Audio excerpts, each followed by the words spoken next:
Tape 1. Welcome to the Hush Channel. Fulcanelli is the name of a French alchemist and esoteric author who served as master to Eugene Cancelliet, his pupil, who was a fellow French writer and alchemist. Cancelliet was a part of a sect of Hermetic initiates called the Unknown Brothers of the Mysterious City of the Sun that subscribed to the time-honored subjects of theosophy, alchemy, and astrology. From Fulcanelli's tutelage, Cancelliet learned the secret to perform the magnum opus. The magnum opus is the process of working with prima material, or the substance of which all matter is composed, in order to create the philosopher's stone. The philosopher's stone is considered a mythical alchemical substance capable of turning base metals, or common and typically cheaper metals such as lead, into precious metals such as gold or silver. It is also called the elixir of life, as it proves useful for rejuvenation and achieving immortality. It was the central focus of alchemy for centuries. Cancelliet was able to transform 100 grams of lead into gold using a very small quantity of philosopher's stone, which garnered attention, to which Cancelliet would attribute his knowledge to Fulcanelli. When asked about the philosopher's stone, Fulcanelli would say, "It is an ancient secret that a few people rediscover each century. Unfortunately, only a handful are successful." While it is known that Cancelliet was the pupil of Fulcanelli, the master of Fulcanelli is not known. Some even speculated Cancelliet was Fulcanelli himself, while others believe his name is a play on words, which in theosophical terms refers to the Roman god of the sacred fire, Vulcan, in combination with El, which simply means god or deity, but was also an ancient Canaanite supreme deity that served as the father of mankind and all creatures. Fulcanelli lived to survive World War II, but just completely vanished after the liberation of Paris. Every attempt to find him failed. In August of 1945, the American Army Intelligence asked French Renaissance spy and journalist Jacques Bergier to contact an unidentified Army major who was in charge of the operation of searching for German research reports of atomic energy. This unidentified major, in turn, wanted to know the whereabouts of Fulcanelli, but the man simply could not be found. He literally vanished. Why were they searching for Fulcanelli, however? It is reported that in June of 1937, in a laboratory of the gas board in Paris, Fulcanelli had previously communicated with Jacques Bergier to warn the French atomic physicist André Heilbronner of mankind's impending use of nuclear weapons. Verbatim, Fulcanelli told him,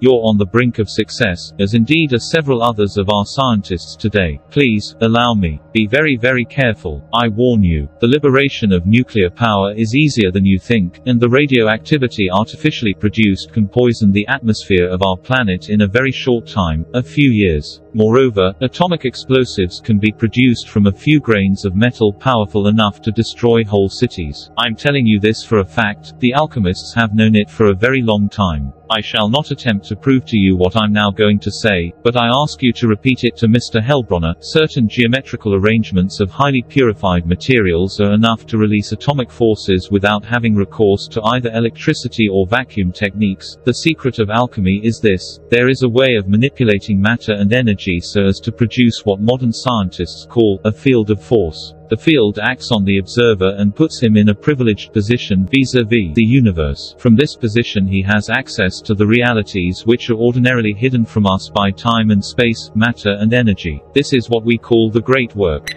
If that is not enough, Fulcanelli also warned Bergier that atomic explosives have been used by and against mankind before. Just what could he have meant by this statement? Fulcanelli made this warning in 1937. The first atomic bomb was created the following year, 1938, in Berlin, Germany, after Otto Hahn, Lise Meitner, and Fritz Strassmann discovered nuclear fission. The first atomic bomb would not actually be dropped until August 6 of 1945 by the United States in Hiroshima, Japan during World War II. However, Fulcanelli's warning does make one think of another warning from an unlikely source in an unlikely place. U.S. forces and Nazi intelligence secretly collaborated following Nazi capture post-World War II. There has always been conspiracy of Hitler visiting Hollow Earth, propelling him to initiate certain actions before and during World War II. Something must have taken place, because whatever it was that the Nazis relayed to the United States military, it spawned a 1946 War of the Worlds expedition to Antarctica, where a fleet of ships were ready to war with something otherworldly. This mission was guised as a scientific expedition named Operation High Jump, the largest expedition to ever take place to Antarctica, and very few scientific equipment and specialists was amongst the ranks and fleet. Antarctica was a place that had always been there, unbothered, but almost immediately after World War II, the United States had interest in the ice desert. Operation High Jump was spearheaded by Rear Admiral Byrd. During the midst of the operation, Byrd went missing for a time. He reportedly stumbled stumbled upon a plush green plot of land in Antarctica that encompassed the entrance to a lost civilization of an ancient advanced race dwelling in the hollows of the earth that was led by an entity named the Master, who stated the following to Bird.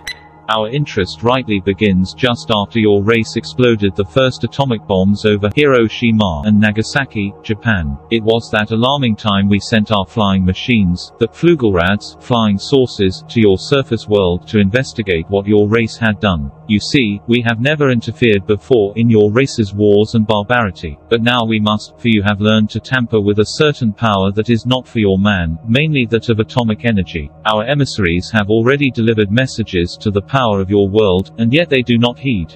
Upon relaying this information to his superiors, they never told him that he was lying. They just covertly threatened him into silence. However, Byrd and first U.S. Secretary of Defense James V. Forrestal had different plans. The end result? They both died in questionable ways. In the book, Military Encounters with Extraterrestrials, The Real War of the Worlds, Frank Joseph discussed how shipyards, military facilities, and research centers were experiencing UFO sightings, explosions, and random fires almost every other day prior to America entering World War II. Ironically, all these things occurred wherever nuclear power was being experimented and developed. There are eerie similarities between Fulcanelli's message and the delivery thereof with that of the Master of Hollow Earth. This Master, who in theory is leader of an alien and ancient race. The heavens is another term for outer space. Angels are heavenly beings. Aliens are beings from outer space. Perspective, programming, and semantics. Fulcanelli's initial statement implies that nuclear power had been used previously, which it had not, at least not in recorded history. This places us in prehistoric times, prior to the Great World Flood, which is religiously named Noah's Flood. All belief systems speak of this flood, and across the world many ruins of ancient civilizations documented this flood in one way or another. There have been many speculations. Perhaps Fulcanelli was a member of the former royal French family, the House of Valois. Perhaps his real name was that of French physicist Jules Biot, whose attributes draw eerily similar to Fulcanelli. Nobody knows for sure. Fulcanelli was a mysterious man with ambiguous origins. He appeared in the world in the same way Melchizedek and Elijah of the Bible did, lacking origin and lineage, yet sufficient in duty. Perhaps all the prior speculations are incorrect, and Fulcanelli was antediluvian, a child of fallen and human birth.